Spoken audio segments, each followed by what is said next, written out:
Okay, this looks pretty good. Whew. My hands are frosty.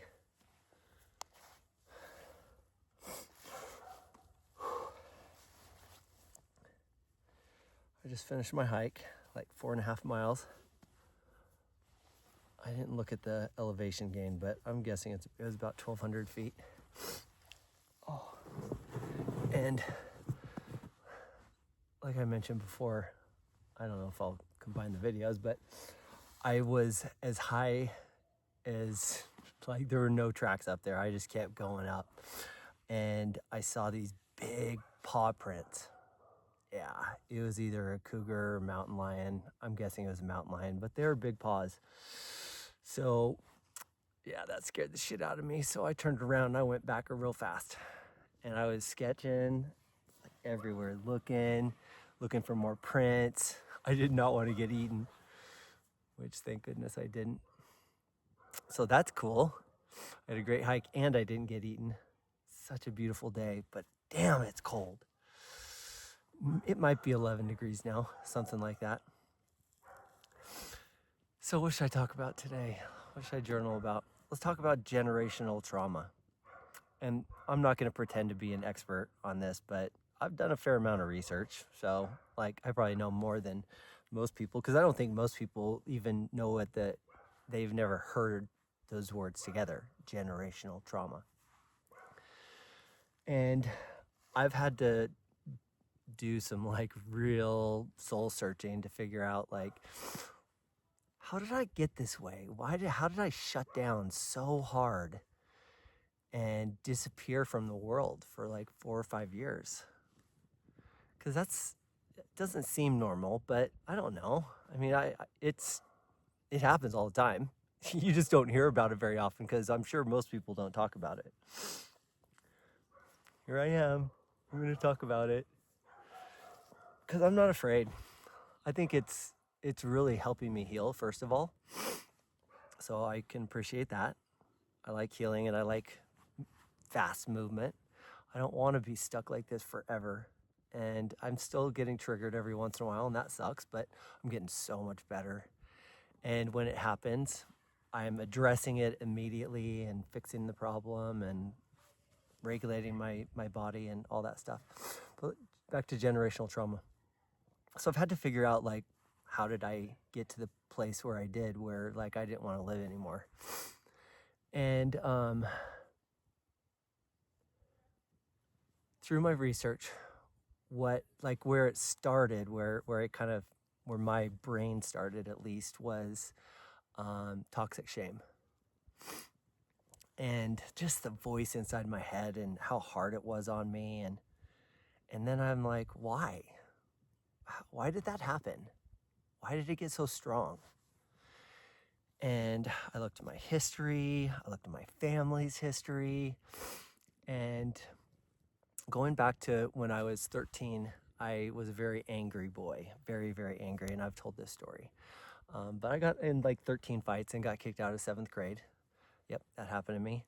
And then I thought, well, how did that happen? So I just keep getting curious about things and keep thinking about them, and I keep writing about them, and the things that I get stuck on, I start researching. I'm a pretty good researcher. And so I'm like, why did that happen? And that led me to emotional neglect as a child, which I want to say right now, let me clear my throat. This is not my parents' fault. I'm not blaming anybody, because like I know my family, and they're gonna, if they ever see this, which they probably will, they're gonna be like, I was the best mom. My dad wouldn't say he was the best dad, because he wasn't the best dad, but he did the best that he could. And I don't know his trauma, but I know a little bit of my mom's, and my mom's is deep. She doesn't acknowledge it. She won't admit it. Through this process, me being where I'm at and having gone through what I went through, the messages that she sent to me, they were horrible. I'm going to call it how it is. They were horrible. They were mean. They were belittling. And they were just nasty. Like, she would call me names.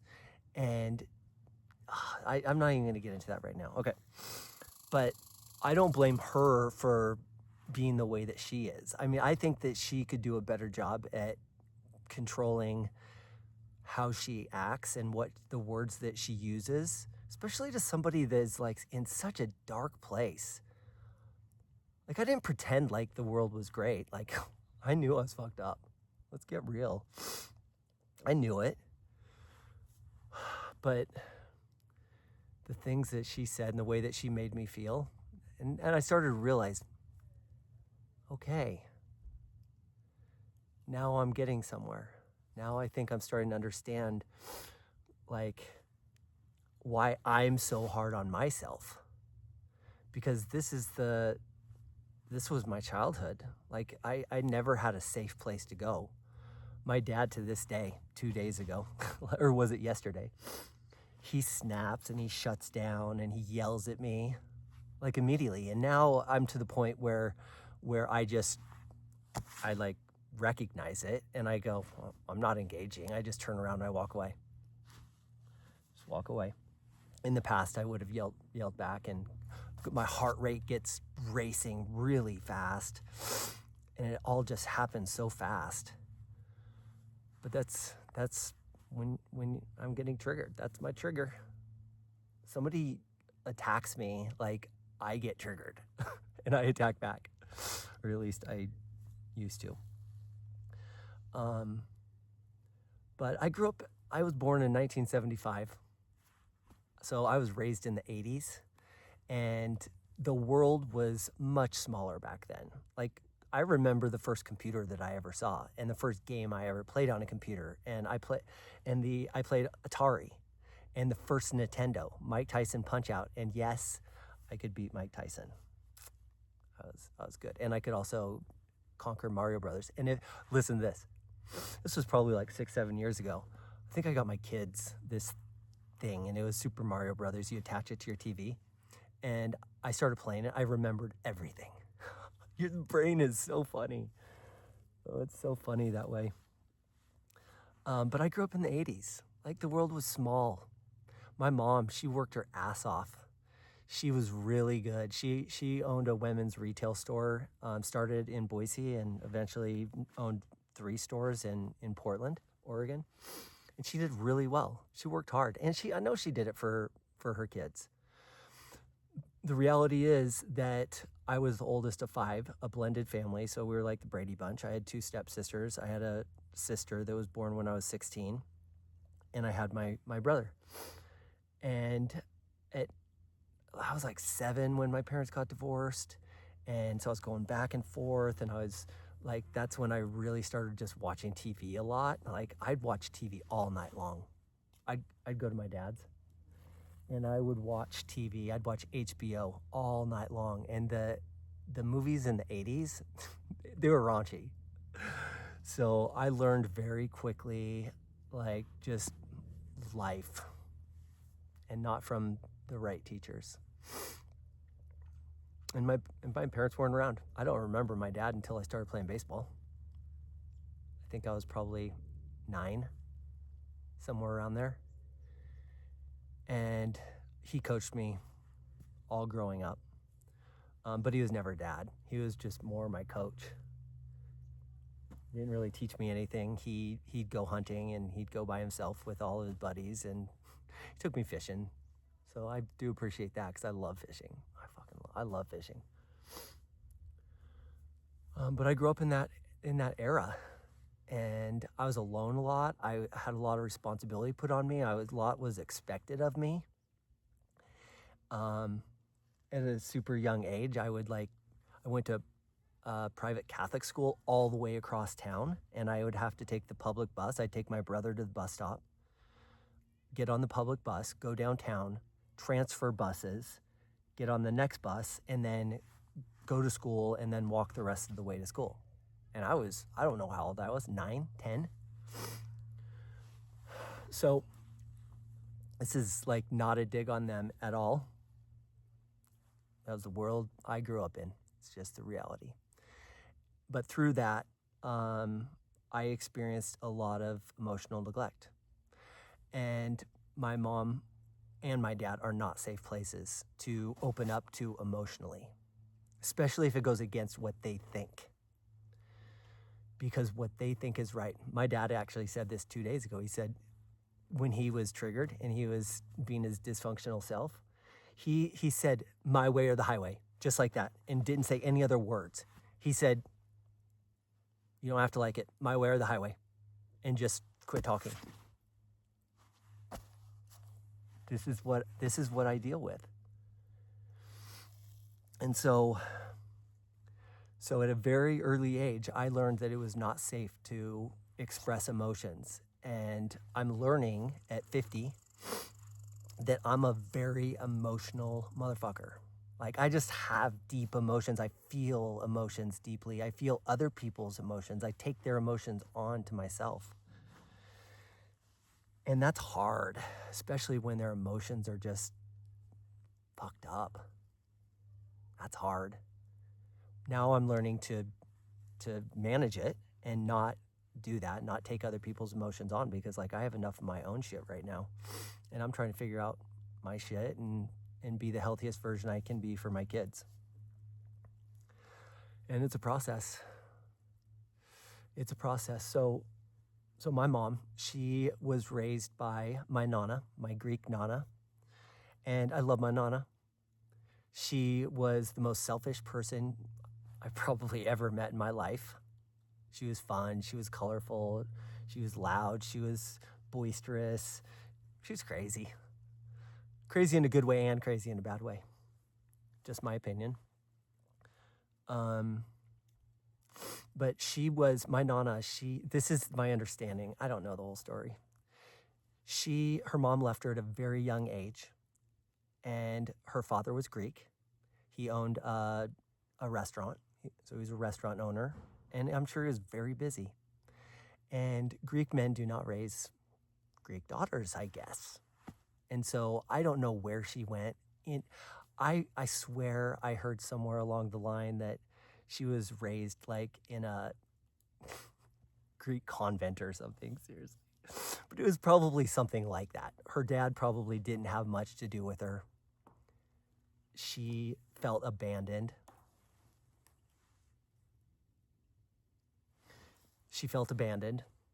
Which she was.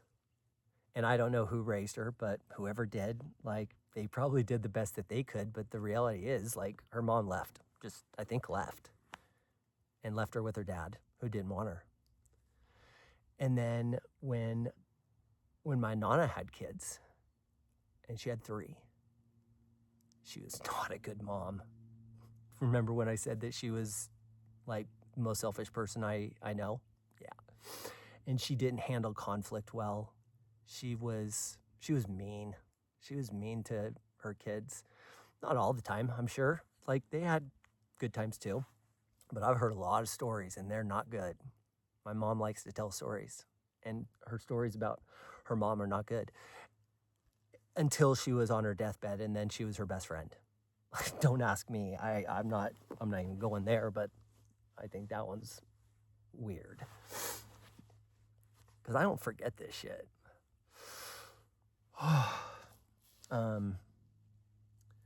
So she was raised in a very dysfunctional way, my mom was, by a very dysfunctional woman. And that's who I was raised by in the 80s. And just resources weren't the same. Information wasn't as readily available. Studies hadn't been done on generational trauma. And it's a real thing. Like, I believe that it's embedded in my DNA. So I'm just more susceptible to traumatic events, and I feel them deeper. And so it wasn't safe for me to open up about that stuff when I was a kid. So every single time a traumatic event happened, I shoved it down and I just buried it. And I buried it over about 40 42 years, 43 years, right around there, until it just all caught up to me.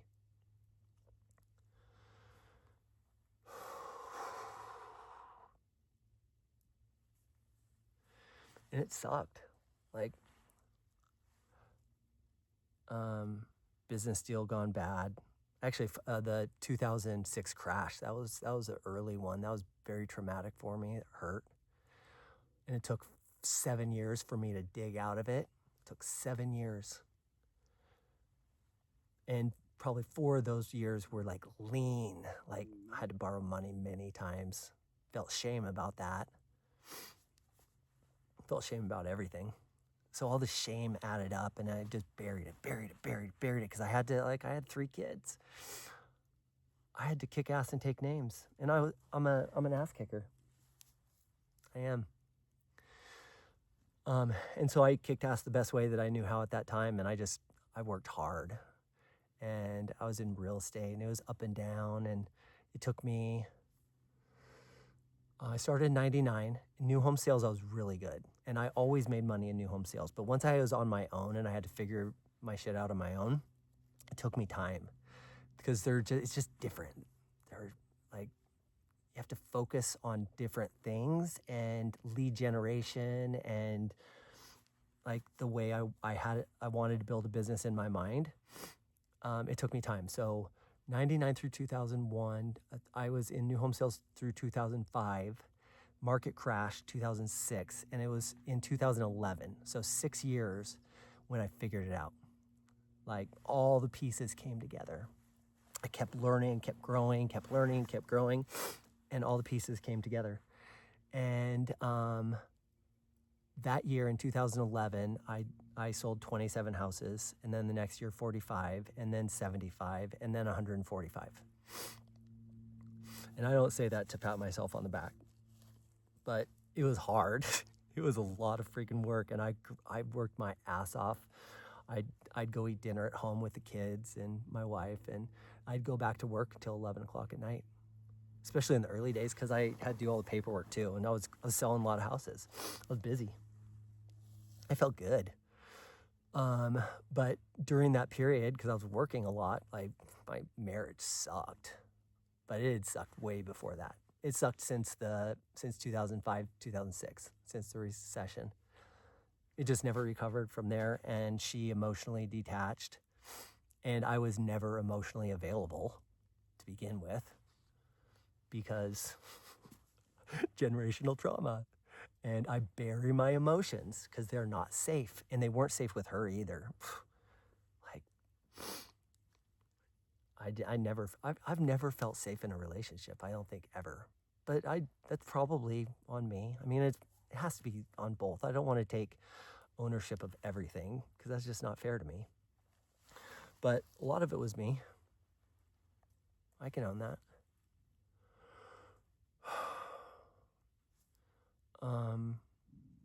But generational trauma, I think that just it's embedded inside of me, and now I'm working to overcome it, and the overcoming it part is very difficult. And I'm doing the best that I can, and I'm making a lot of progress, but it's slow, and it's painful, and it hurts. And I'm committed. I am committed to this. Yes, I am. I'm committed. Okay, I think I've talked enough for today. It's warmed up. Whew. Still a little chilly because I'm sweaty from my hike, but I put a dry sweatshirt on. I feel good. I think I'm going to meditate for just a little bit. Probably going to go back and eat something.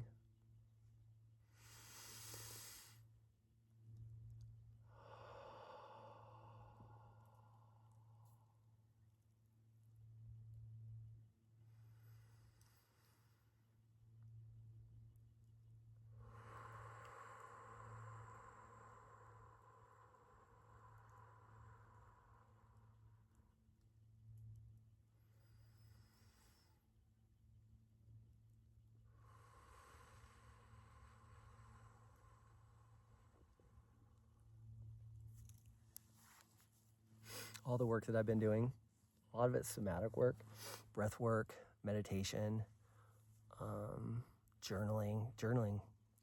I'm kicking ass. Like I'm almost up to 50,000 words.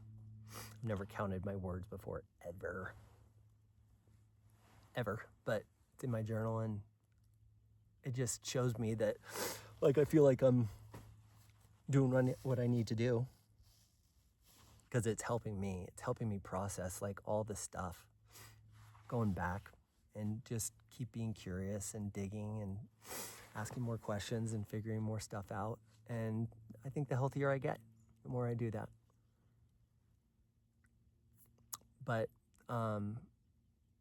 regulating my nervous system, because I've had to I'm rewiring my whole nervous system right now. It was shut down for 5 years. So that toxic shame that I talked about, that led to, it was so deep and so much was buried that I forgot, I stopped at the recession, but my nervous system had so much trauma that it just shut down. It shut me down. And I was so dysfunctional. Couldn't do anything. Couldn't even read. Like, I quit reading, and I love reading. I've always loved reading. I'm reading like a 1,000-page book right now. Awesome. Good job. No, but I just love reading. But I just shut down. Toxic shame led to my chronic freeze. And it was all of those little events building up over 43 years. And then the business deal, losing all the recession, business deal going bad. So those years when I was building and growing the business, like, I was kicking ass. Like, I felt good, like unstoppable. But then the business deal, and it just crushed my spirit, my soul. I lost trust in people. The people I was in business with, or the person that I was in business with, he just fucked me.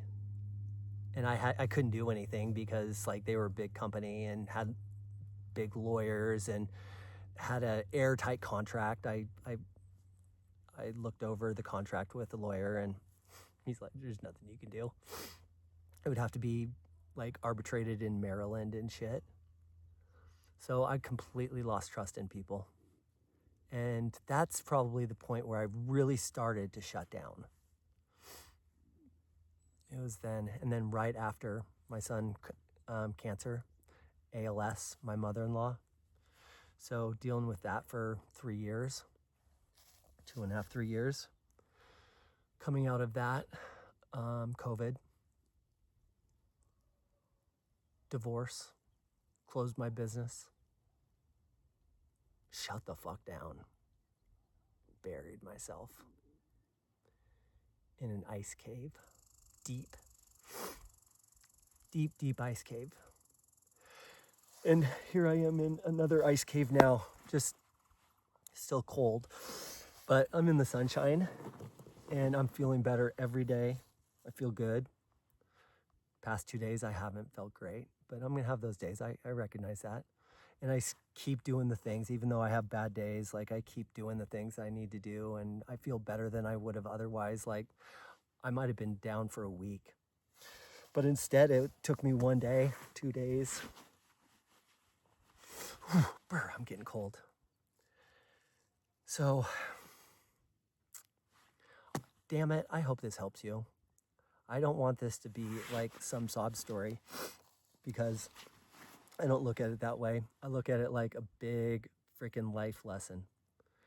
And I believe that this is my purpose, to go through what I went through, to grow through it, to learn from it, and then to help educate men. The men that are too proud to come out of the shadows, and they have those shadows that they've buried, and that trauma that they've buried deep, and they're strong. That was me for a long time. And I still am.